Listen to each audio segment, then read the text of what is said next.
रात के 2:30 बजे एक सुनसान हाईवे पर। क्या आप किसी ऐसे ढाबे पर रुकेंगे जो मैप पर मौजूद ही ना हो? यह कहानी एक ऐसे ही ट्रक ड्राइवर की है जिसकी एक छोटी सी भूख ने उसे एक ऐसी भयानक जगह पर पहुंचा दिया जहां मौत उसका इंतजार कर रही थी। यह महज एक भूत की कहानी नहीं है, बल्कि एक ऐसी खौफनाक दौड़ है जो एक बार शुरू हो जाए तो कभी खत्म नहीं होती। अजीत वर्मा ने सोचा कि वह उस ढाबे से भागकर बच गया, लेकिन क्या वह सचमुच बच पाया या वह हमेशा के लिए पुरनपुर ढाबा के साए में कैद हो गया? इस कहानी को अंत तक सुनिए, क्योंकि हर मोड़ पर मौत उसका इंतजार कर रही है। नमस्कार दोस्तों, मैं हूं निखिल और आप सुन रहे हैं काल दास्तान, एक ऐसा पॉडकास्ट जो आपको उन रास्तों पर ले जाता है जहां से कोई वापस नहीं आता। यह कहानी सिर्फ एक हॉरर कहानी नहीं है, बल्कि एक चेतावनी है, एक ऐसे ट्रक ड्राइवर की सच्ची दास्तान जिसकी एक छोटी सी गलती ने उसकी पूरी जिंदगी बदल दी। यह कहानी है मध्य प्रदेश के सागर जिले के एक साधारण आदमी अजीत वर्मा की। साल 2021 की उस रात को, जब वह छत्तीसगढ़ के घने जंगलों से गुजर रहा था, उसे एक ऐसे ढाबे पर रुकना पड़ा जो शायद इस दुनिया का हिस्सा ही नहीं था। पुरनपुर ढाबा, एक ऐसा ढाबा जिसके मालिक की रूह आज भी उस सुनसान हाईवे पर भटकती है। तो दोस्तों, कान और दिमाग दोनों खोलकर सुनिए, यह कहानी आपको हिला देगी। कहानी शुरू होती है एक आम रात से। उस रात ट्रक ड्राइवर अजीत वर्मा, जो अपनी जिंदगी के 15 साल इन सड़कों पर गुजार चुका था, रायपुर से अंबिकापुर की ओर जा रहा था। रात के करीब 2:30 बजे थे। मौसम में हल्की ठंड थी और पेट में जबरदस्त भूख। उसने सोचा, कहीं कोई ढाबा मिल जाए तो रुककर कुछ खा लूं। पर दूर दूर तक सिर्फ जंगल और अंधेरा था। करीब 15 किलोमीटर और चलने के बाद अजीत को दूर से एक हल्की सी रोशनी दिखी। उसकी आंखों में चमक आ गई। एक पुराना सा ढाबा जिसका नाम था पुरनपुर ढाबा। वह सड़क से कुछ हटकर जंगल के बिल्कुल किनारे पर था। जैसे ही अजीत ट्रक से उतरा, एक अजीब सी बदबू उसके नाक में आई। वह बदबू सड़े हुए मांस जैसी नहीं, बल्कि किसी पुरानी नमी वाली मिट्टी जैसी थी। वह अंदर गया। ढाबा छोटा था, टीन की छत और टूटी हुई दीवारें। वहां एक बूढ़ा आदमी, बाबा, अकेला बैठा था। उसकी आंखें एकदम गहरी थीं, जैसे किसी कुएं में झांक रहा हूं। उसने बिना कुछ पूछे एक थाली परोस दी। 2 रोटियां, आलू की सब्जी और दाल। खाने से एक अजीब सी मीठी महक आ रही थी, पर भूख इतनी ज्यादा थी कि अजीत ने सोचा, जो मिले खा लो। खाना खाते हुए अजीत ने देखा, बाबा की परछाई दीवार पर नहीं बन रही थी। उसने यह बात नजरअंदाज कर दी। सोचा, शायद रोशनी ठीक नहीं है। जब वह खाना खाकर उठा और ट्रक की ओर बढ़ा, तो उसके मन में एक अजीब सी बेचैनी होने लगी। सीने में भारीपन, हाथ पांव ठंडे पड़ने लगे। दिल तेजी से धड़क रहा था, जैसे सीने से बाहर आ जाएगा। वह घबरा गया। उसने ट्रक रोका और ताजी हवा लेने के लिए बाहर निकला, लेकिन उसकी हालत और बिगड़ती जा रही थी। तभी उसे महसूस हुआ कि कोई उसके पास है। हवा एकदम रुक गई थी। जंगल में झींगुरों की आवाज भी नहीं आ रही थी। उसने चारों ओर देखा, पर कोई नहीं था। बाबा भी ढाबे से गायब हो चुके थे। फिर उसने अपने ट्रक के पास एक लंबी काली परछाई देखी। अजीत के हाथ पांव कांपने लगे। वह हिम्मत जुटाकर ट्रक में चढ़ना चाहता था, पर उसका शरीर इतना भारी लग रहा था जैसे किसी ने उसे जकड़ लिया हो। उसके गले से आवाज नहीं निकल रही थी। उसकी सांसें उखड़ने लगी थीं। तभी दूर से एक ट्रक का हॉर्न सुनाई दिया। एक झटके में वो परछाई गायब हो गई, जैसे किसी ने उसे हवा में घोल दिया हो। वह किसी तरह ट्रक में चढ़ा और गाड़ी स्टार्ट करके सीधे अगले टोल नाके पर पहुंचा। वहां मौजूद गार्ड सुखबीर सिंह ने जब उसे देखा तो हैरान रह गया। उसका चेहरा पीला पड़ा था और वह पसीने से भीग चुका था। सुखबीर, भाई साहब, क्या हुआ? आप ठीक तो हैं? चेहरा क्यों पीला पड़ गया है? अजीत हंसते हुए, वो ढाबा, पुरनपुर ढाबा, वहां। सुखबीर हंसते हुए, कौन सा ढाबा भाई साहब? इस रोड पर कोई ढाबा नहीं है। अजीत, नहीं, मैंने वहीं खाना खाया है। वहां एक बूढ़ा आदमी। सुखबीर चेहरे पर गंभीर भाव, बेटा, वो ढाबा तो सालों पहले बंद हो चुका है। साल 2018 में एक खबर छापी थी जिसमें बताया गया था कि ढाबे के मालिक ने खुदकुशी कर ली थी। सुना है उसने अपने खाने में जहर मिलाकर खा लिया था। तब से उस ढाबे पर जो भी रुकता है उसकी तबीयत बिगड़ जाती है। उसे मौत अपनी ओर खींचती है। सुखबीर की बात सुनकर अजीत की हालत और खराब हो गई। उसके शरीर में सिहरन दौड़ गई। वह वहीं बैठ गया, पानी पिया और खुद को शांत करने की कोशिश की।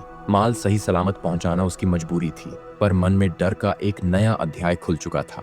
उसने हिम्मत कर गाड़ी स्टार्ट की और आगे बढ़ा। करीब आधे घंटे बाद जंगल और घना हो गया। पेड़ों की परछाइयां सड़क पर एक दूसरे से गूंथी हुई थीं। जैसे कोई भूखा जाल।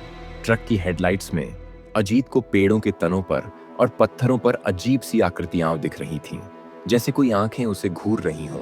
वह लगातार अपनी आंखें मलता रहा, यह सोचने की कोशिश करता रहा कि यह सिर्फ थकान की वजह से है। फिर अचानक उसकी हेडलाइट्स की रोशनी में उसे वो ढाबा फिर दिखा। वह चौंक गया। ये कैसे हो सकता है? उसने ब्रेक मारे बिना गाड़ी को आगे बढ़ाया, पर वह ढाबा उसके सामने ही था। टीन की छत, टूटी चारपाई और वो बूढ़ा आदमी, बाबा, वह वहीं खड़ा था, जैसे उसका इंतजार कर रहा हो। उसकी आंखें अंधेरे में चमक रही थीं, एकदम लाल, जैसे अंगारे हों। अजीत का दिल जोर जोर से धड़कने लगा। उसने इंजन स्टार्ट कर आगे बढ़ने की कोशिश की, लेकिन ट्रक अपनी जगह से हिला भी नहीं। वह ढाबा अब और पास आ गया था। अजीत की खिड़की पर किसी के फुसफुसाने की आवाज आई। फिर से खाना नहीं खाओगे? वो आवाज उसके कानों में गूंज रही थी। उसने दरवाजा लॉक कर खुद को समेट लिया। फिर ट्रक के शीशे पर कुछ गिरा, जैसे किसी ने मिट्टी या राख फेंकी हो। उसका पूरा शीशा काला हो गया। उसी पल पीछे से किसी ने ट्रक का दरवाजा जोर से खटखटाया। खोल दरवाजा, भूखा मत छोड़, तुझे बुलाया है। अजीत का शरीर पत्थर का हो चुका था, सांसें थम गईं। उसने हिम्मत जुटाकर हॉर्न बजाना शुरू किया, लगातार, तेज तेज। जंगल की खामोशी उस आवाज से टूट गई। जैसे ही हॉर्न की गूंज फैली, वो आवाजें और वो साया गायब हो गए। उसने किसी तरह इंजन स्टार्ट किया और ट्रक को आगे बढ़ाया, पर उसके रियर व्यू मिरर में वो ढाबा अब भी दिख रहा था। वह हर मोड़ पर, हर 10 मिनट में उसके उतना ही पास आ जाता जितना पहले था, मानो वह उसकी परछाई बन गया हो। अजीत ने खुद को दिलासा दिया, अजीत, यह सिर्फ तेरा वहम है। डर और घबराहट की वजह से ऐसा दिख रहा है। लेकिन उसके मन के किसी कोने में डर घर कर चुका था। करीब 5 किलोमीटर आगे बढ़ने पर एक और मोड़ आया। सड़क टूटी फूटी थी और उबड़ खाबड़। उसने ट्रक की रफ्तार धीमी की और तभी इंजन झटके से बंद हो गया। उसके हाथ कांपने लगे। इंजन स्टार्ट करने की लाख कोशिश की, पर वो नहीं हुआ। जंगल में अब सन्नाटा था और उस सन्नाटे में अजीब सी सीटियों की आवाजें आने लगीं, जैसे कोई पेड़ों के पीछे से उसे देख रहा हो। वह नीचे उतरा और इंजन चेक करने के लिए बोनट खोला। उसी पल फिर से उस बूढ़े की आवाज सुनाई दी, कहाँ भाग रहा है रे? खाना अधूरा छोड़कर कोई जाता है क्या? अजीत ने इधर उधर देखा, कोई नहीं था, पर आवाज इतनी पास थी जैसे कोई उसके कान में फुसफुसा रहा हो। उसने जल्दी से बोनट बंद किया और ट्रक में बैठने की कोशिश की, पर दरवाजा जैसे किसी ने बाहर से जकड़ लिया हो। उसने पूरी ताकत से खींचा, पर वो नहीं खुला। फिर अचानक ट्रक का हॉर्न अपने आप बजने लगा, तेज, बहुत तेज। उसी पल उसने देखा, सड़क के किनारे पेड़ों के पीछे कई काली परछाइयां खड़ी थीं, लंबी लंबी, बिना चेहरों के। उसके हाथ पांव शून्य हो गए। जैसे तैसे वह वापस ट्रक में घुसा और दरवाजा बंद किया। चाबी घुमाते ही इंजन कराहता हुआ स्टार्ट हो गया। उसने बिना सोचे ट्रक को रफ्तार में डाल दिया। दिल में बस एक ही खौफ था, वो परछाइयां उसका पीछा ना कर लें, और वे कर रही थीं। रास्ते भर ट्रक के दोनों ओर वे परछाइयां भागती रहीं। उनकी परछाइयां कभी शीशे पर दिखतीं तो कभी खिड़की से झांकतीं। फिर कुछ दूरी पर अजीत को सड़क पर कोई खड़ा दिखा, सफेद कपड़ों में। वो हाथ हिला रहा था। उसके दिल ने कहा, यह छलावा हो सकता है, लेकिन दिमाग ने कहा, शायद कोई मदद मांग रहा है। ट्रक खुद ब खुद धीमा होने लगा, जैसे ब्रेक दब गया हो। वो सफेद कपड़ों वाला आदमी अब उसकी हेडलाइट की रोशनी में साफ दिख रहा था। उसका चेहरा झुर्रियों से भरा था, आंखें धंसी हुई थीं और होठों पर एक अजीब सी मुस्कान थी। अजीत ने खिड़की से झांक कर पूछा, कौन हो तुम और इस सुनसान जंगल में क्या कर रहे हो? उसने सिर झुका लिया, फिर धीरे से ट्रक की खिड़की पर हाथ रखा। उसका हाथ बर्फ जैसा ठंडा और सख्त था। अजीत की रूह कांप उठी। यहां मत रुको, जो दिखता है वो सच नहीं है, भाग जा, जितनी जल्दी हो सके। उसकी आवाज में एक अजीब कंपन था, जैसे वह बहुत दर्द में हो। अजीत कुछ और पूछता, उससे पहले वह आदमी अचानक पीछे मुड़ा और अंधेरे में गायब हो गया। अजीत के रोंगटे खड़े हो गए। ये सब क्या हो रहा था? उसने ट्रक स्टार्ट किया और पूरी ताकत से एक्सीलरेटर दबाया। कुछ ही दूर जाकर उसने देखा, सड़क के बीचों बीच एक पेड़ गिरा पड़ा था। उसे रुकना पड़ा। वह नीचे उतरा। तभी हवा का एक झोंका आया और पेड़ की डालियों में से कुछ सफेद कपड़े लहराए। उसने हिम्मत करके पास जाकर देखा। वो कोई कपड़ा नहीं था, वह वही सफेद कपड़ों वाला आदमी था जिसकी लाश पेड़ की डालियों में फंसी हुई थी। चेहरा काला पड़ा हुआ था, आंखें बाहर निकल रही थीं और जीभ लटक रही थी। उसके मुंह से चीख निकलते निकलते रह गई। उसने तुरंत ट्रक की ओर दौड़ लगाई, इंजन स्टार्ट किया और ट्रक को किनारे से निकालने की कोशिश करने लगा। लेकिन जैसे ही ट्रक आगे बढ़ा, उसे एक बार फिर वो ढाबा दिखा। हाँ, वही ढाबा इस बार वह सड़क के ठीक किनारे था और उस पर लालटेन की रोशनी और भी तेज चमक रही थी। ढाबे के दरवाजे पर वो बूढ़ा आदमी खड़ा था। उसके होंठ हिल रहे थे, पर आवाज अजीत के कानों तक नहीं पहुंच रही थी। उसकी आंखें उसे निगल जाना चाहती थीं। ट्रक की हेडलाइट्स खुद ब खुद बंद हो गईं। चारों ओर खूब अंधेरा, सिर्फ ढाबे की लालटेन की रोशनी और उन डरावनी परछाइयों की सरसराहट। अजीत के दिल की धड़कन इतनी तेज थी कि लग रहा था सीने से बाहर निकल जाएगी। उसने खुद को समझाया, अजीत, कुछ करना होगा, वरना आज की रात आखिरी हो सकती है। उसने एक बार फिर चाबी घुमाई। इंजन कराह कर रह गया। तभी खिड़की पर किसी ने थपथपाया। वह बूढ़ा आदमी खिड़की के पास खड़ा था। उसका चेहरा सड़ा हुआ था, आंखों से काली लाट टपक रही थी।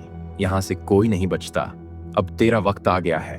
उसकी आवाज अब साफ और तेज थी। अजीत की हिम्मत जवाब देने लगी थी, लेकिन तभी उसे याद आया, उसके डैशबोर्ड में एक पुरानी टॉर्च रखी है। उसने तेजी से उसे निकाला और ऑन कर दी। टॉर्च की तेज रोशनी पड़ते ही वो साया चीखते हुए पीछे हट गया, पर वो अकेला नहीं था। ढाबे के आसपास से कई और परछाइयां चीखती हुई बाहर निकलीं और उसकी ओर बढ़ने लगीं। उसने टॉर्च की रोशनी को इधर उधर घुमाया। हर बार जब रोशनी किसी साए पर पड़ती, वो चीख कर दूर हट जाता, लेकिन फिर पास आ जाता। अब वे ट्रक को चारों ओर से घेर चुके थे। अजीत ने एक आखिरी बार कोशिश की, ट्रक की चाबी घुमाई और इस बार जैसे किसी अदृश्य ताकत ने उसकी मदद की हो, इंजन गड़गड़ाते हुए स्टार्ट हो गया। उसने एक्सीलरेटर पर पूरी ताकत डाल दी। ट्रक हवा में उड़ता हुआ आगे बढ़ा। करीब 5 से 6 किलोमीटर आगे जाने के बाद जंगल थोड़ा छोटा, लेकिन तभी एक और मोड़ आया और उस मोड़ पर वो ढाबा फिर खड़ा था। इस बार वह सड़क के बीचों बीच था। उसकी लालटेन बुझ चुकी थी, पर पूरा ढाबा जल रहा था। लकड़ी और टीन की छत आग में धधक रही थी और उस आग के बीच वो बूढ़ा आदमी उसे घूर रहा था। उसका चेहरा अब जल चुका था, पर वो मुस्कुरा रहा था। ट्रक तेज रफ्तार में था। अजीत ने तय कर लिया था, अब रुका तो मौत पक्की। उसने ट्रक को सीधे उसी जलते हुए ढाबे की ओर मोड़ दिया।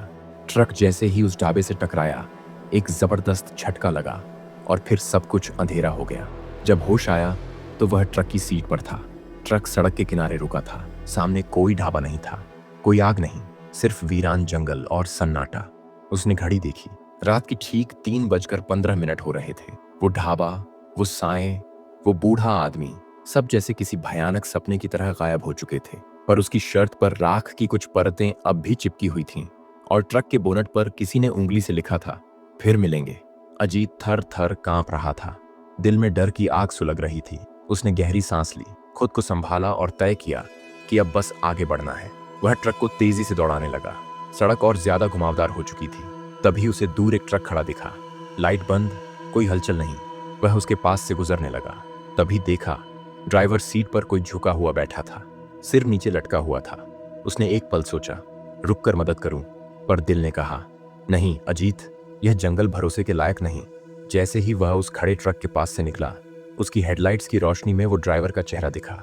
उसकी सांस अटक गई। वो चेहरा, हाँ, वही बूढ़ा आदमी। उसका चेहरा जला हुआ था और वही डरावनी आंखें। उसने तेजी से एक्सीलरेटर दबाया। ट्रक गड़गड़ाता हुआ आगे बढ़ा। अब दिल की धड़कनें इतनी तेज थीं कि कानों में गूंज रही थीं। तभी लगा जैसे ट्रक का वजन अचानक बढ़ गया हो। उसने शीशे में झांका। ट्रक के पीछे फिर वही साए थे। वे ट्रक के दोनों ओर से घेर चुके थे। वे ट्रक की बॉडी पर हाथ मार रहे थे, जैसे वे दरवाजे तोड़कर अंदर घुसना चाहते हों। सड़क पर एक कच्चा रास्ता था जो जंगल के भीतर जाता था। अजीत ने बिना सोचे ट्रक उस ओर मोड़ दिया। ट्रक झटकों से कांपता हुआ उस रास्ते पर दौड़ पड़ा। 10 मिनट बाद ट्रक एक छोटी सी खुली जगह पर आ गया। उसने ट्रक रोककर बाहर निकला। लगा जैसे जान में जान आई हो, पर तभी उसकी नजर जमीन पर पड़ी। वहां राख और जली हुई लकड़ियों का ढेर था और उसके बीच एक जली हुई तख्ती जिस पर लिखा था, पुरनपुर ढाबा आपका स्वागत है। उसके पैरों तले जमीन खिसक गई। वह जहां भागकर आया था वो उसी ढाबे का खंडहर था। वही ढाबा जो उसे हर मोड़ पर मिल रहा था। अब वह समझ गया था कि यह जंगल उसे बाहर नहीं जाने देगा। यह ढाबा, यह साए, ये सब उसकी मौत का बुलावा बन चुके थे। और तभी उस जली तख्ती के नीचे से एक कराहती हुई आवाज आई, रुका क्यों? अब तो तेरा खाना भी अधूरा है। वह जल्दी से ट्रक में वापस चढ़ा। दरवाजे लॉक किए और इंजन स्टार्ट करने की कोशिश की। तीसरी बार में इंजन गड़गड़ाया और स्टार्ट हो गया। उसने ट्रक को उस खुली जगह से मोड़कर फिर उसी कच्चे रास्ते पर डाल दिया। रात और गहरी हो चुकी थी। जंगल और ज्यादा स्याह लग रहा था। सिर पर पेड़ों की शाखाएं ऐसी झुकी हुई थीं जैसे वह उसे जकड़ना चाहती हों। हेडलाइट्स की रोशनी में उसने सड़क पर खून के ताजे धब्बे देखे जो लगातार आगे बढ़ रहे थे। उसकी हिम्मत टूटने लगी थी, पर रुकना मौत को दावत देना था। कुछ दूरी पर सड़क के किनारे एक टूटी फूटी झोपड़ी दिखाई दी। झोपड़ी से धुआं उठ रहा था और उसके सामने वही बूढ़ा आदमी खड़ा था। उसके हाथ में एक कुल्हाड़ी थी। ट्रक जैसे ही उसके सामने पहुंचने वाला था, उसने कुल्हाड़ी उठाकर सड़क पर दे मारी। कुल्हाड़ी के गिरते ही सड़क पर एक लंबी दरार बन गई। ट्रक का अगला पहिया उस दरार में धंस गया। झटका इतना जोर का था कि उसका सिर स्टीयरिंग से टकराया और उसकी आंखों के सामने अंधेरा छा गया। कुछ ही पलों में होश आया। ट्रक बंद हो चुका था। हवा में अब अजीब सी गंध थी, जैसे जले हुए मांस की बदबू। उसने शीशे से बाहर झांका। वो बूढ़ा अब ट्रक के बिल्कुल पास आ चुका था। उसकी आंखें लाल अंगारों जैसी चमक रही थीं। उसके होठों से काला खून टपक रहा था। अब बच के कहाँ जाएगा? तेरी रूह अब इस ढाबे की कैद में रहेगी, हमेशा के लिए, उसने कहा। अजीत ने अचानक देखा, ट्रक की छत से साए उतर रहे थे, लंबी लंबी काली आकृतियां। वे ट्रक को जकड़ने लगीं। तभी उसकी नजर सीट के नीचे रखे डीजल के छोटे कनस्तर पर पड़ी। उसने झट से उसे निकाला और खिड़की खोलकर बाहर फेंक दिया। फिर जेब से माचिस निकाली। हाथ कांप रहे थे। किसी तरह माचिस जलाई और डीजल पर फेंक दी। धू धू कर आग भड़क उठी। साए और वो बूढ़ा दोनों ही जोर जोर से चीखने लगे। आग की लपटों का फायदा उठाकर उसने ट्रक को रिवर्स में डाला और पूरे जोर से एक्सीलरेटर दबाया। ट्रक दरार से बाहर निकला और आग को पीछे छोड़ता हुआ तेज रफ्तार से दौड़ पड़ा। वह बिना पीछे देखे दौड़ता रहा। करीब 5 से 6 किलोमीटर आगे जाने के बाद जंगल थोड़ा और छोटा। तभी एक पुराना लकड़ी का पुल दिखा जो शायद बरसों से टूटा पड़ा था। उसके पास कोई और रास्ता नहीं था। या तो पुल पार करता या पीछे लौटता, और पीछे लौटना मतलब उन सायों की गिरफ्त में फंस जाना। उसने गियर बदला और ट्रक को धीरे धीरे पुल पर चढ़ाया। पुल चरमराया। लकड़ियों की आवाजें रात की खामोशी में डर बढ़ा रही थीं। जैसे ही ट्रक पुल के बीच पहुंचा, नीचे सूखी नदी की तलहटी से फिर वही आवाज आई, वापस लौट जा, इस जंगल से कोई नहीं बचा। उसने नजरें झुकाई। नदी की तलहटी में वो बूढ़ा खड़ा था। उसके चारों तरफ साए गोल घेरा बनाए खड़े थे। पुल और चरमराने लगा। तभी ट्रक का एक पहिया लकड़ी तोड़ता हुआ आधा नीचे धंस गया। उसने पूरी ताकत से एक्सीलरेटर दबाया। ट्रक कराहता, कांपता, लेकिन खींचता गया। पीछे साए अब पुल की ओर बढ़ रहे थे। आखिर एक झटके में ट्रक पुल पार कर गया और पुल पीछे से गिर पड़ा। वो साए वहीं रुक गए और वो बूढ़ा उसे घूरता रहा। उसकी लाल आंखें अब और गहरी चमक रही थीं, पर उसकी मुश्किलें यहीं खत्म नहीं हुई थीं। आगे सड़क एकदम वीरान थी। वह जैसे ही ट्रक को दौड़ाने लगा, स्टीयरिंग अपने आप हिलने लगा, जैसे किसी अदृश्य ताकत ने उसे पकड़ लिया हो। ट्रक धीरे धीरे मुड़ता गया और अचानक एक बड़े पीपल के पेड़ से टकराने ही वाला था। उसने पूरी ताकत से स्टीयरिंग सीधा करने की कोशिश की और उसी वक्त उसकी नजर शीशे पर पड़ी। ट्रक की पीछे वाली सीट पर कोई बैठा था। वो बूढ़ा, उसकी लाश जैसी देह, सिर झुका हुआ। अजीत के गले से चीख भी नहीं निकल पाई। हाथ कांपते रहे। ट्रक किसी तरह पेड़ से बचा। उसने शीशे में दोबारा देखा। वो बूढ़ा अब उसकी ओर देख रहा था। उसकी आंखों से खून बह रहा था। होठों पर वही शब्द थे, तेरी रूह अब हमारी। अजीत ने बिना पीछे देखे एक्सीलरेटर पूरी ताकत से दबा दिया। ट्रक अंधाधुंध दौड़ने लगा। सड़क अब पत्थरीली हो चुकी थी। वह रुका नहीं। ट्रक पत्थरों पर उछलता हुआ आगे बढ़ता जा रहा था। आगे कुछ दूरी पर जंगल थोड़ा खुला और सड़क के किनारे एक पुराना बिजली का खंभा। खंभे पर झूलती टूटी तारें रात की हवा में हिल रही थीं और उनके आपस में टकराने से चिंगारी निकल रही थी। फिर उसकी नजर सड़क पर पड़ी। दूर हेडलाइट की रोशनी में एक झुकी हुई आकृति दिखी। कोई इंसान। वो आदमी सड़क के बीचों बीच बैठा था, जैसे कोई टूटा हुआ शव। उसने ट्रक की स्पीड कम की। दिल ने कहा, यह छलावा हो सकता है, मत रुक। लेकिन इंसानी फितरत ने कहा, हो सकता है कोई जिंदा हो। अजीत ने ट्रक रोका, शीशा थोड़ा नीचे किया। कौन हो? क्या हुआ? उसने डरते हुए पूछा। वो आकृति धीरे धीरे खड़ी हुई। अब वह साफ देख पा रहा था। वो कोई और नहीं, वही बूढ़ा आदमी था। इस बार उसका आधा चेहरा गायब था, जैसे किसी आग ने उसे जला डाला हो। वह उसकी तरफ देखने लगा। उसकी आंखों की जगह अब 2 गहरे काले गड्ढे थे और होठों से वही आवाज निकली, क्यों भाग रहा है अजीत? इस जंगल से कोई नहीं बचा, कोई नहीं। अजीत ने शीशा चढ़ाया, गियर बदला और ट्रक को पीछे लेकर फिर से तेजी से दौड़ा दिया। सड़क पतली होती गई और एक मोड़ पर जाकर खत्म हो गई। आगे दलदली जमीन थी। ट्रक का एक पहिया कीचड़ में फंस गया। वह ट्रक से उतरकर चारों ओर नजर डाली। चारों ओर सन्नाटा। उस दलदल से सड़ी बदबू से दम घुटने लगा और फिर उस दलदल से बुलाती हुई आवाज आई, यहीं आ अजीत, यहीं तेरा ठिकाना है। दलदल की मिट्टी हिलने लगी जैसे कोई अंदर से ऊपर आ रहा हो। अजीत ने देखा, दलदल से वो बूढ़ा बाहर निकल रहा था। उसका शरीर आधा मिट्टी में सना, आधा हड्डियों का ढांचा। उसने तेजी से ट्रक से रस्सी निकाली और ट्रक को खींचने की कोशिश की। तभी तेज हवा का झोंका आया और वो बूढ़ा दलदल से निकलकर उसके कुछ ही कदम दूर आ गया। उसने एक पत्थर उठाया और उसकी तरफ फेंका। पत्थर उसके शरीर से आर पार चला गया।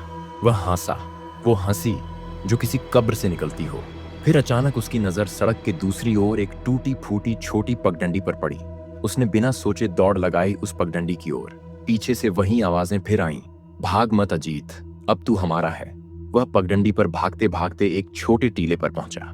टीले से उसे दूर एक गांव की हल्की रोशनी झिलमिला रही थी। यह पहली बार था जब उसे उम्मीद की एक किरण दिखी। करीब 30 मिनट तक चलते रहने के बाद वह एक बड़ी खुली जगह पर पहुंचा। एक छोटा तालाब जिसके किनारे टूटी फूटी दीवारें थीं। तालाब के पानी में चांद की मंद रोशनी चमक रही थी। उसने जैसे ही अपने आप को तालाब के किनारे खड़ा किया, उसकी नजर पानी के ऊपर तैरती हुई कुछ अजीब आकृतियों पर पड़ी। वे धुंधली परछाइयां थीं। तभी तालाब के दूसरी ओर से एक आवाज आई, कहाँ भागा अजीत, ये जंगल तुम्हें कभी जाने नहीं देगा। अजीत के कांपते शरीर में एक सिहरन दौड़ गई। वह घबराकर वापस उसी पगडंडी पर चलने लगा। रास्ते में अचानक एक पेड़ के नीचे उसे कुछ चमकता दिखा। वह एक पुरानी चाबी थी। उसने वह चाबी उठाई और उसी वक्त दूर से गाड़ी की आवाज आई। उसका दिल जैसे उछल पड़ा। उसने दौड़ लगाई उस आवाज की ओर। धीरे धीरे गाड़ी की रोशनी उसके सामने दिखने लगी। वह ट्रक था, उसका ट्रक, लेकिन अब वह वैसा नहीं लग रहा था। उसकी बॉडी पर जाले की तरह पत्ते और कीड़े जमे थे और खिड़कियों पर मिट्टी की मोटी परत। उसने दरवाजा खोला और अंदर देखा। वहां खामोशी थी और ठंडक थी। वह बैठकर इंजन स्टार्ट करने की कोशिश की, पर कोई जवाब नहीं मिला। तभी उसने पीछे मुड़कर देखा। वहां एक परछाई धीरे धीरे उसकी ओर बढ़ रही थी। उसकी आंखें लाल अंगारों की तरह चमक रही थीं। वह जानता था कि अब कोई बचाव नहीं। यह जंगल उसका गढ़ बन चुका था। लेकिन तभी उसकी जेब में एक टच हुआ। उसने याद किया, उसने उस टूटी हुई पगडंडी पर चाबी उठाई थी। क्या वो ट्रक की चाबी थी? उसने उसे बाहर निकाला और ट्रक की दूसरी चाबी के साथ मिलाकर इस्तेमाल किया। असल में वह असली चाबी थी। एक छिपा हुआ हिस्सा था जो सिर्फ इसी चाबी से खुलता था। जैसे ही उसने चाबी घुमाई, ट्रक के अंदर की लाइट जल उठी और वो परछाइयां चीखती हुई पीछे हट गईं। बूढ़ा आदमी भी धुंधलाने लगा। ट्रक के इंजन ने गड़गड़ाना शुरू किया और वह पूरी ताकत से एक्सीलरेटर दबाकर जंगल की उस स्याह गलियों से बाहर निकल पड़ा। रास्ते पर जब पहुंचा तो सुबह हो चुकी थी। सूरज की पहली किरणें जंगल के ऊपर पड़ रही थीं, पर वो ढाबा, वो बूढ़ा, वो परछाइयां सब गायब थे। वह थका हुआ पर जिंदा था। उस दिन उसने जाना कि कुछ रहस्यों को छेड़ना नहीं चाहिए, और उस दिन से उसने कभी भी छत्तीसगढ़ के उन जंगलों में अकेले ट्रक नहीं चलाया। वो ढाबा आज भी वहां है, बस अब उसे कोई देख नहीं पाता।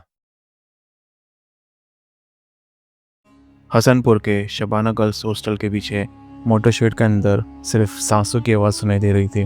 वार्डन सिस्टर शांति के हाथ में पड़ी टॉर्च की रोशनी में समीरा रिजवी की लाश पड़ी थी। उसका चेहरा नीला पड़ चुका था और आंखें इतनी खुली थी कि जैसे उसने मौत को नहीं बल्कि मौत से भयानक कुछ और देखा हो। सिस्टर शांति की अपनी सांसें भी रुक गई थी। उनका दिल इतना तेजी से धड़क रहा था कि कानों में एक तूफान सा गूंज रहा था। पर यह कहानी यहाँ से शुरू नहीं हुई, यह तो अनजान था। इसकी शुरुआत हुई थी एक और मौत के साथ, एक भयानक हरी रोशनी और एक ऐसे डर से जिसकी वजह किसी को पता नहीं थी। तो चलिए थोड़ा पीछे चलते हैं उस रात की तरफ जब सिस्टर शांति ने पहली बार उस भयानक सच का सामना करा। नमस्कार दोस्तों, मैं हूं निखिल और ये है काल दास्तान। इस कहानी में 50 लाइक का टारगेट है। यह सब शुरू हुआ था एक बेपनाह मोहब्बत की दास्तान से। 17 साल की तबस्सुम फातिमा अपनी उम्र की तरह सपनों से भरी हुई थी। हॉस्टल की 4 दीवारों में बंद उसकी दुनिया का सूरज सिर्फ पास के कॉलेज में पढ़ने वाला रिजवान अहमद था। उनकी मुलाकातें चोरी छुपे हुआ करती थी। वे अक्सर आधी रात को हॉस्टल के पीछे बने संसार मोटर शेड में एक दूसरे से मिलते थे। उस मोटर शेड के चारों तरफ उगी झाड़ियाँ उनके प्यार की गवाह थी। उन्हें क्या पता था कि वो जगह सिर्फ झाड़ियों से नहीं बल्कि दशकों पुरानी एक श्रापित कहानी से घिरी हुई है। 15 नवंबर सन 2006 की रात अंधेरा इतना गहरा गया कि चांद भी अपनी रोशनी छिपाए बैठा था। तबस्सुम दीवार फांदकर मोटर शेड की तरफ बढ़ी। हवा में एक अजीब सी ठंडक थी, जैसे कोई अदृश्य चीज उसका पीछा कर रही हो। शेड के अंदर पहुंचते ही उसने रिजवान को गले लगा लिया। उनकी हंसी, उनकी फुसफुसाहट अंधेरे में गूंज रही थी। अगले ही पल सब खत्म हो गया। जब तबस्सुम अपने कमरे में लौटी तो वो पूरी तरह से खाली थी। उसकी आंखें किसी खोए हुए रास्ते की तरह लग रही थी। अगली सुबह जब पुलिस ने रिजवान की लाश मोटर शेड में पाई, तब तबस्सुम को मुख्य संदिग्ध के तौर पर गिरफ्तार कर लिया गया। वो कुछ भी याद नहीं कर पा रही थी, जैसे उसकी याददाश्त का एक हिस्सा मिटा दिया गया हो। तब हॉस्टल में रहने वाली तबस्सुम की रूममेट समीरा रिजवी, जो रिजवान की चचेरी बहन भी थी, पुलिस को बताया कि उसने दोनों को रात को मोटर शेड में जाते हुए देखा। समीरा ने यह भी कहा कि वह अब इस हॉस्टल में नहीं रह सकती। उसके चेहरे पर एक अजीब सा डर था, जैसे वह सिर्फ डरी हुई नहीं बल्कि ऐसा कुछ देख चुकी थी जो इंसानों के बस में नहीं था। पुलिस ने समीरा की बात मान ली और उसे हॉस्टल से दूर भेज दिया, पर वो कभी नहीं बता पाई वो इतना क्यों डरी थी। कुछ दिनों बाद जब तबस्सुम अपने कमरे में मृत पाई गई तो पुलिस ने समीरा पर शक करना शुरू कर दिया। हॉस्टल में अब डर का एक नया साया फैल गया था। हर कोने से, हर परछाई में लड़कियां कुछ देखने का दावा करती थीं।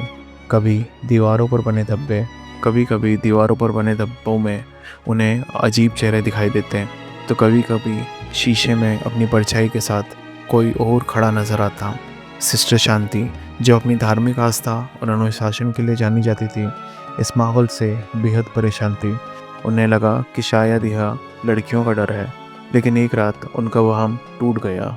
रात के 9 बजे जब पूरा हॉस्टल सन्नाटे में डूब गया था, सिस्टर शांति ने खुद टहलने का फैसला किया। उन्होंने हर मंजिल पर जाकर दरवाजे चेक किए। पहली मंजिल से गुजरते हुए उन्हें राहत महसूस हुई। जैसे ही वो दूसरी मंजिल पर पहुंची, हवा में एक अजीब सा भारीपन महसूस हुआ। यह वही मंजिल थी जहां तबस्सुम और समीरा का कमरा था, कमरा जो अब मौत का गवाह बन चुका था। उन्हें लगा कि कोई उनका हाथ पीछे से पकड़ रहा है। उन्होंने जब पीछे मुड़कर देखा तो वहाँ कोई नहीं था, सिर्फ गलियारों के अंधेरे में परछाइयाँ हिलती हुई दिख रही थी, जैसे उन्हें कोई पुकार रहा हो। उनके दिल की धड़कन तेज़ हो गई। चलते चलते वो उस कमरे के दरवाजे के सामने आ गई। दरवाजे के नीचे से अजीब सी हल्की हरी रोशनी बाहर निकल रही थी। अंदर से कुछ फुसफुसाने की आवाज़ आ रही थी, जैसे कोई धीरे धीरे बात कर रहा हो। सिस्टर शांति ने अपने गले पर स्टील का क्रॉस पकड़ लिया और जीसस का नाम लेकर अजीब सी हिम्मत के साथ दरवाजे का हैंडल घुमाया। दरवाज़ा खुला। अंदर सिर्फ अंधेरा, सन्नाटा इतना गहरा कि कानों में गूंजने लगा। वो आवाज़ें, हरी रोशनी सब गायब हो गए थे।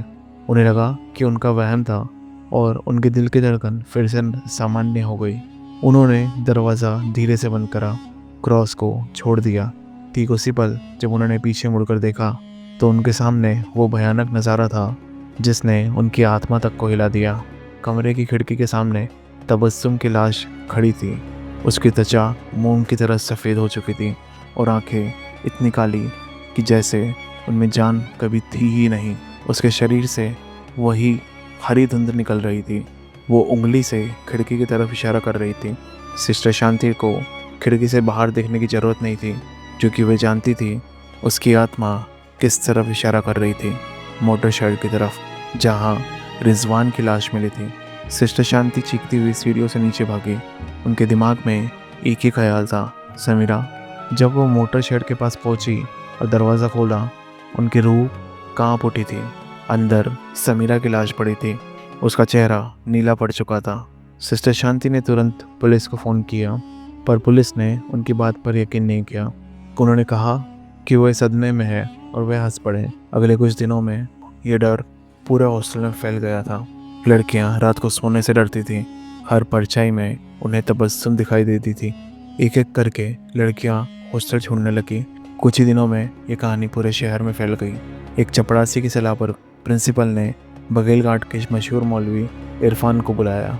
मौलवी इरफान 50 साल के, कद काठी में छोटे थे, मगर अपनी आंखों में एक अजीब सी ताकत लिए हुए हॉस्टल पहुंचे।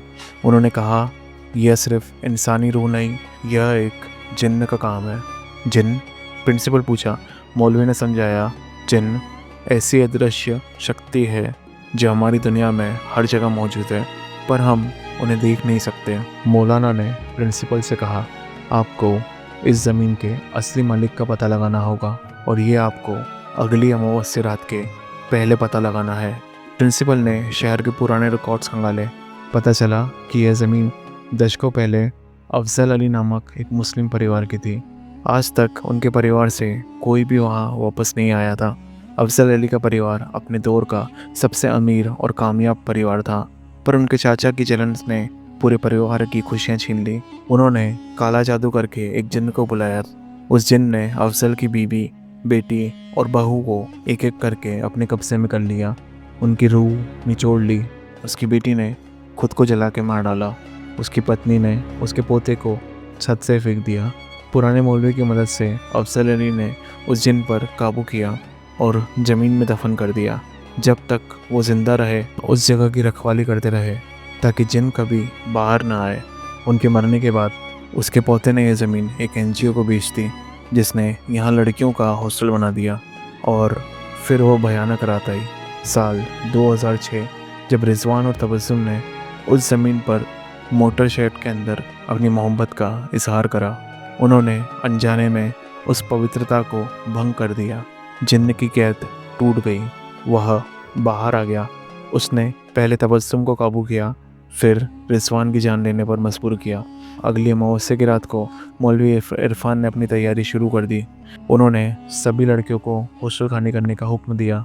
देखते ही देखते आसमान में काले बादल छा गए। तेज़ हवाएं चलने लगी।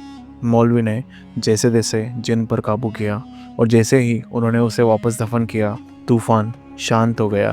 प्रिंसिपल ने उस मोटर शेड के चारों ओर सीमेंट से एक मोटी दीवार बना दी ताकि कोई कभी वहाँ ना पहुँच सके। कहानी यहीं ख़त्म नहीं होती। उस मोटर शेड की दीवारों में आज भी वही हरी रोशनी और वही फुसफुसाहट सुनी जा सकती है। अगर आप उस जगह पर होते तो क्या करते? कहानी यहीं ख़त्म हुई। अगली कहानी कभी और। गाड़ी की पिछली सीट पर रखा अरुणिमा का पर्स और उसका ट्रॉली बैग वही था, लेकिन अरुणिमा खुद गायब थी। वो चेहरे पर ना तो आंखें थी, ना नाक, ना कान, बस चिकना, सपाट, भयानक। मैं सड़क पर उल्टा पड़ा था। मुंबई की बारिश की बूंदें मेरे चेहरे को छू रही थी, लेकिन मुझे कुछ महसूस नहीं हो रहा था। मेरी सांस में एक अजीब गंध भर गई थी और मेरी आंखें धुंधली हो रही थी। सामने वो लाल साड़ी वाली औरत खड़ी थी। उसके बाल बिखरे हुए थे और उसकी पीठ मेरी तरफ थी। नहीं, वो पीठ नहीं थी, वो उसके पैर थे। वो उल्टी खड़ी थी। मेरा दिल एकदम से रुक गया। नमस्कार दोस्तों, मैं हूं निखिल। यह है काल दास्तान। ये कहानी है तेजस देशमुख की, एक टैक्सी ड्राइवर जिसकी ज़िंदगी एक रात मुंबई के आर्य रोड पर हमेशा के लिए बदल गई। ये कोई फिल्मी कहानी नहीं, बल्कि एक सच्ची घटना है। जिसके बाद तेजस ने कभी रात में टैक्सी नहीं चलाई। यह सब कुछ शुरू हुआ था एक आम सी रात में, जब तेजस अपनी दुकान में डूबा हुआ था। लेकिन उसने यह नहीं सोचा था कि उसकी आखिरी सवारी उसे कहाँ ले जाएगी। एक ऐसी जगह जहाँ कहानी और हकीकत के बीच में रेखा मिट जाती है। अगर आप मुंबई में एक टैक्सी ड्राइवर है तो रात के 2 बजे बाद काम करना आपकी आदत बन जाता है। उस रात जब मूसलाधार बारिश शहर को धो रही थी, तेजस देशमुख भी कुछ आखिरी सवारियों की तलाश में था। पिछले 5 साल से शहर की सड़कों पर अपनी सफ़ेद परी मारुति स्विफ्ट डिज़ायर चला रहा था। उसे अपनी बहन की शादी के लिए पैसे बचाने थे। हर दिन की तरह वो छत्रपति शिवाजी महाराज अंतर्राष्ट्रीय हवाई अड्डे के पास की सवारी का इंतज़ार कर रहा था। उसकी आंखें अब भारी हो रही थी। बस 1-2 सवारी और फिर वो घर चले आएगा। तभी उसे फ़ोन पर एक नोटिफिकेशन आया।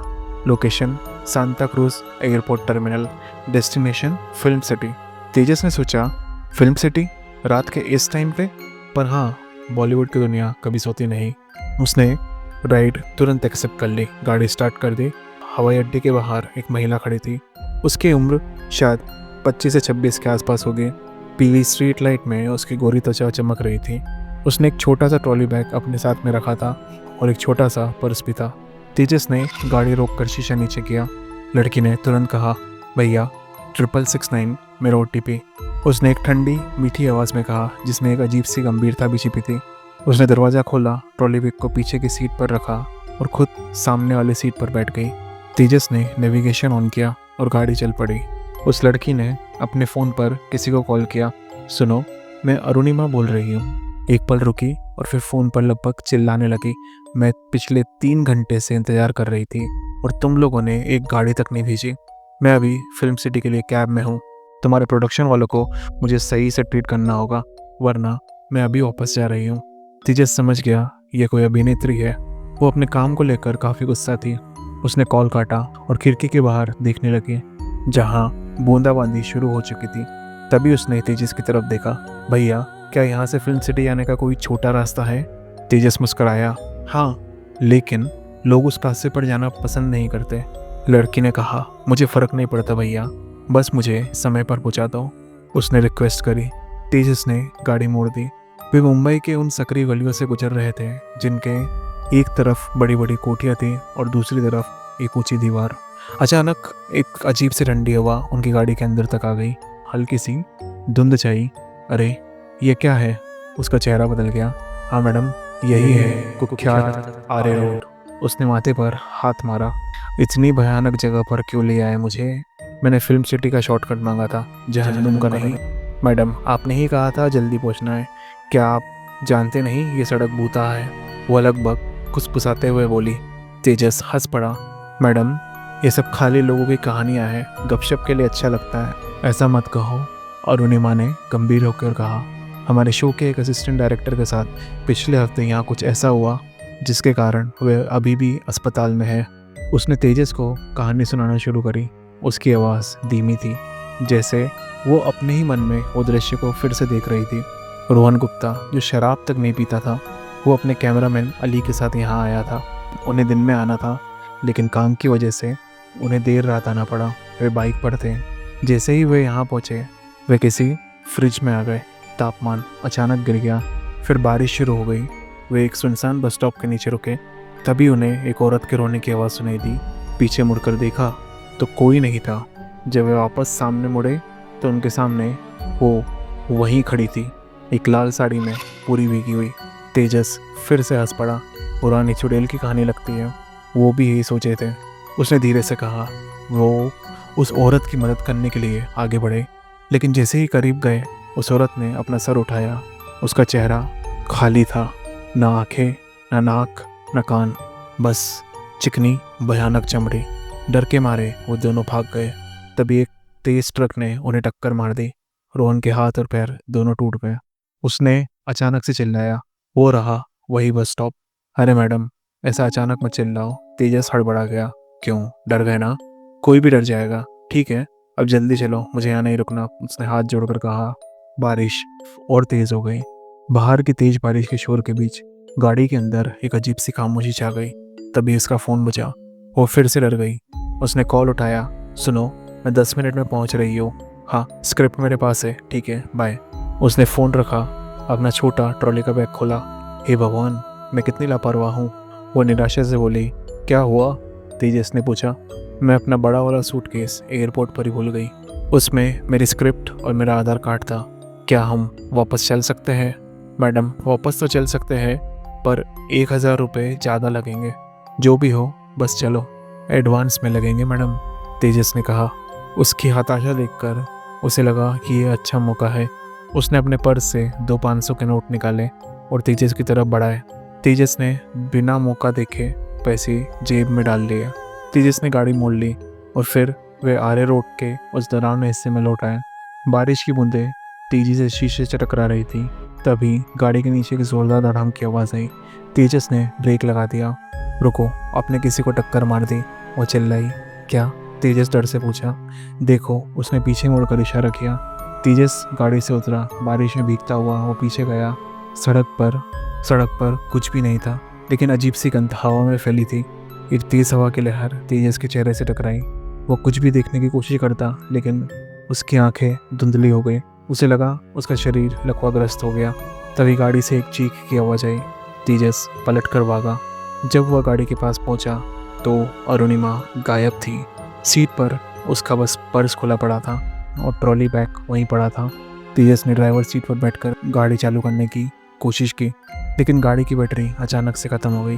वो बाहर भागा, सड़क के बीचों बीच मदद के लिए चिल्लाते हुए, और तभी उसने देखा सामने एक लाल साड़ी वाली औरत खड़ी थी। उसके बाल बिखरे हुए थे, उसकी पीठ तेजस की तरफ थी। नहीं, वो पीठ नहीं थी, वो उसके पैर थे। वो उल्टी खड़ी थी। तेजस का दिल एकदम थम गया और फिर उस औरत ने अपना सिर उठाया। उसका चेहरा, न उसके चेहरे पर आंखें थी, न नाक, न कान, बस एक चिकना भयानक। तेजस सड़क पर उल्टा पड़ा था। मुंबई की बारिश की बूंदें उसके चेहरे को छू रही थी, लेकिन उसे कुछ महसूस नहीं हो रहा था। उसके फेफड़े में एक अजीब सी गंध भर गई थी। उसकी आंखें धुंधली हो रही थी। सामने वो लाल साड़ी वाली औरत खड़ी थी, उसके बाल बिखरे हुए। उसकी पीठ तेजस की तरफ थी। नहीं, वो पीठ नहीं थी, वो उसके पैर थे। वो उल्टी खड़ी थी। उसका दिल एकदम से रुक गया। फिर उसने देखा एक हाथ जिसने उसे बेहोश कर दिया। वो हाथ वो किसी भूत का नहीं, वो एक जिंदा इंसान का था। एक ऐसी इंसान जो उसके बगल में ही बैठी थी। उसका चेहरा एक डरावनी हंसी के साथ उसे देख रहा था। उसके कानों में सिर्फ एक आवाज़ गूंजी, तुमने सोचा कि ये सिर्फ एक कहानी थी ना? मैं तुम्हें बताऊंगी असली कहानी क्या है।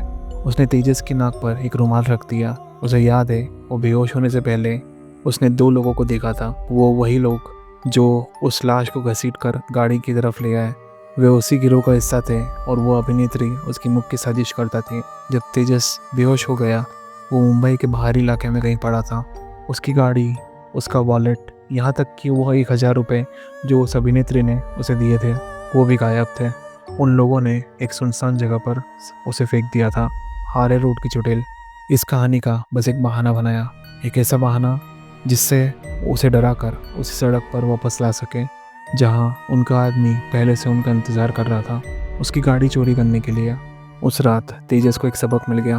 कभी कभी कहानियों के भूत उतने भयानक नहीं होते जितने हकीकत के इंसान होते हैं।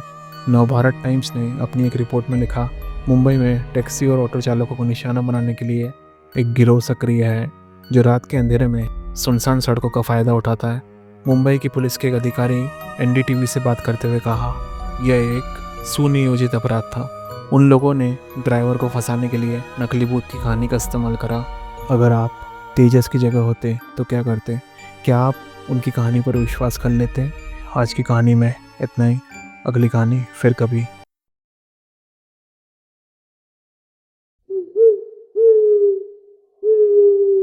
सिक्किम भारत का उत्तर पूर्वी राज्य है, जहाँ बर्फ से ढके पहाड़, गहरी खाइयाँ और रहस्यमय जंगल फैले हैं। इन पहाड़ों के बारे में एक पुरानी मान्यता है। लोग कहते हैं कि इन इलाकों में एक आत्मा भटकती है जिसे आचरी कहा जाता है। आचरी दरअसल किसी बच्ची की आत्मा होती है। मान्यता है कि जब कोई बच्चा पहाड़ों में हादसों का शिकार हो जाता है या बीमारी से कम उम्र में मर जाता है तो उसकी आत्मा चैन से नहीं सो पाती। वही आत्मा आचरी बनकर जीवित बच्चों को परेशान करती है। कभी कभी उनकी आवाज़ निकालकर उन्हें बुलाती है, कभी खेल खेल में बीमार कर देती है। अगर कोई बच्चा अकेले फंस जाता है तो आचरी उसे अपने साथ खींच कर ले जाती है। ये नहीं, कहा जाता है आचरी बदले की भावना से भरी होती है। वह उन लोगों को सजा देती है जिनकी वजह से उसकी मौत हुई होती है। उन्हें मौत की नींद सुलाकर उनकी आत्मा को भी अपने जैसा बना देती है। सन 1980 के दशक की बात है। अजय नाम का एक आदमी कोलकाता से सिक्किम आया था। उसे यहाँ के एक बड़े चाय बागान में मैनेजर की नौकरी मिली थी। शुरुआत में उसने सोचा कि परिवार से इतनी दूर जाना मुश्किल होगा। जब उसने उस जगह का बंगला देखा जो ऊंचे ऊंचे देवदार के पेड़ों के बीच खड़ा, चारों तरफ हरियाली से घिरा, तो उसे ये नौकरी अच्छी लगने लगी। बंगले में नौकर चाकर थे, खाने पीने की कोई कमी नहीं थी, काम उतना भी मुश्किल नहीं था। धीरे धीरे अजय को लगा कि वह यहाँ आराम से रह सकता है। उसने अपने परिवार को कोलकाता में ही रहने दिया। सोचा कि अकेले रहना आसान होगा, छुट्टियों में उनसे मिलने चला जाएगा। बंगले का चौकीदार था राजेश। राजेश की पत्नी चाय बागान में मजदूरी का काम करती थी और उनकी एक नन्ही सी बेटी थी। छोटी बच्ची रोज़ शाम को बंगले के आंगन में खेला करती थी। कभी मिट्टी से घरौंदा बनाती, कभी जंगल से फूल तोड़कर गुच्छा बना लेती।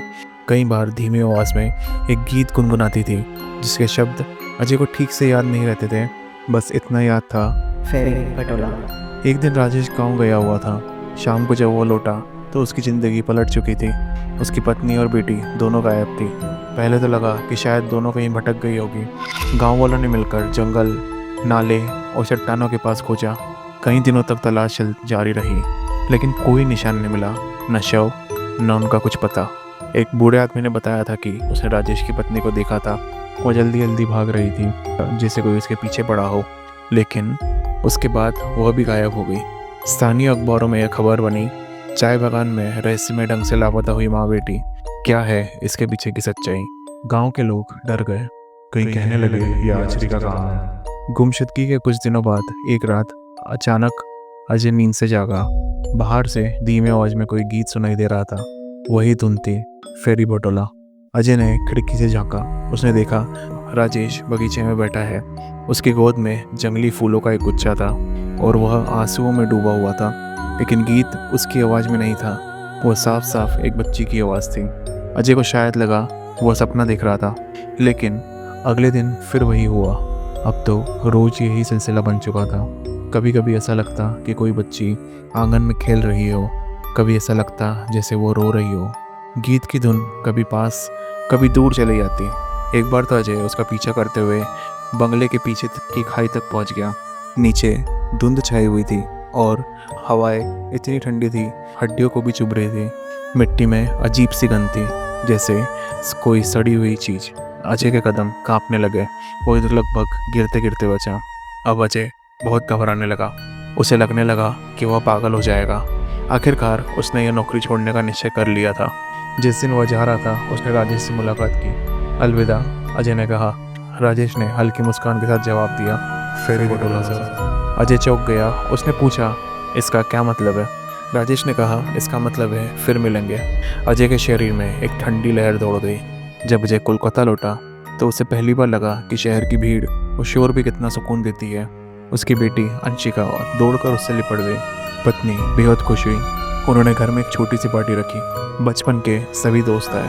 संगीत, हंसी ठिठोली हुई। उनके एक दोस्त का बेटा गिटार बजा सकता था। उसने सभी के लिए कई गाने बजाए।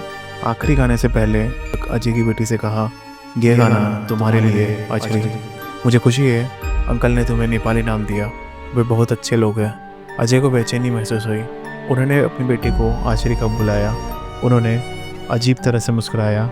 दिल की धड़कन के साथ गाना खत्म होने का इंतज़ार किया। उन्हें थोड़ी राहत मिली जब लड़के ने रेशम फिररी नाम का गाना शुरू किया। बाद में सब चले गए तो वह अपनी बेटी को देखने गए। जैसे ही वो छत पर कदम रखते हैं उन्हें एहसास हुआ कि कुछ गड़बड़ है। उनकी बेटी फर्श पर पड़ी थी, करा रही थी और कुछ बुदबुदा रही थी। उसके सर में बहुत तेज़ दर्द हो रहा था। घबराकर उन्होंने उनकी पत्नी को आवाज़ दी जो नीचे थी। वे तुरंत उसे अस्पताल ले गए, जहाँ उन्होंने आईसीयू में भर्ती किया और उसे बेहोशी की दवाई दी। सब कुछ इतना जल्दी हुआ था कि उस रात घर लौटने की बजाय अजय बहुत थके हुए महसूस कर रहे थे। उनकी पत्नी भी हैरान थी, चुपचाप बिस्तर में बैठी थी। अजय को एहसास हुआ कि उनके वापस आने के बाद ये पहली बार था जब वे अकेले थे। खुद को न रोक सके, उन्होंने उनकी पत्नी को अपनी तरफ खींचा और उसे सहलाने लगे। लेकिन उनकी पत्नी अपनी बेटी को अस्पताल में होने के कारण बुरा महसूस करते हुए लगातार विरोध कर रही थी। बड़ी मुश्किल से उन्हें दूर धकेलने में कामयाब हुई। अचानक एक आवाज़ आई, क्या आपने उसकी माँ के साथ भी यही किया था? अजय चौंक कर बैठ गया। उनकी बेटी अंशिका बिस्तर के ठीक बगल में खड़ी थी। उसने मुझे सब कुछ दिखा दिया है, आपने क्या किया था, अब मैंने भी देख लिया है। क्या आप उसकी माँ के साथ भी यही कर रहे थे बाबा? क्या इसलिए वो चिल्ला रही थी? अजय के रोंगटे खड़े हो गए। वह उसी जगह पर जड़ हो गए क्योंकि उन्होंने अपनी बेटी को उनसे दूर बालकनी की ओर जाते हुए देखा। उसने रेलिंग को पार कर लिया था। उसकी माँ बीमार थी और काम करके जल्दी से घर आ गई थी। आपको इसकी उम्मीद नहीं थी ना? तो आपने उन दोनों को चट्टान से नीचे फेंक दिया। अंशिका ने कहा, उसने मुझे सब कुछ दिखा दिया है। उसे और मुझे खाई से नीचे फेंका था। क्या आप भी इनकार करोगे? अजय के होश उड़ गए। उसने कांपते हुए कहा, नहीं। अंशिका धीरे धीरे बालकनी की तरफ बढ़ी। उसने रेलिंग पार कर ली थी, हवा में झुक गई। अजय ने दौड़कर उसे पकड़ना चाहा, लेकिन तभी जैसे किसी ने उसे धक्का दे दिया हो। अजय खाई में गिर रहा था। हवा उसके कानों में चीख की तरह गूंज रही थी। गिरते गिरते उसने आखिरी बार सुना, अब तुम भी आचरी बन जाओगे बाबा, जैसे तुमने हमें बनाया था, और अब कोई और हमारे जैसे बनेगा। उसकी चीख धुंध में खो गई। सिक्किम के पहाड़ों में एक आत्मा और जुड़ गई, एक और आचरी। आज भी सिक्किम के उन पहाड़ों में जब धुंध गहराती है, जंगल की हवा सन्नाटा तोड़ती है, तो कई लोग दावा करते हैं कि उन्होंने बच्ची की धीमी आवाज़ सुनाई देती है। वही गीत, वही धुन, शायद अजय ने भी यही सुनी थी। आज के लिए बस इतना ही। हम फिर मिलेंगे एक नई रहस्यमय कहानी के साथ। अपना ध्यान रखिएगा। नमस्कार।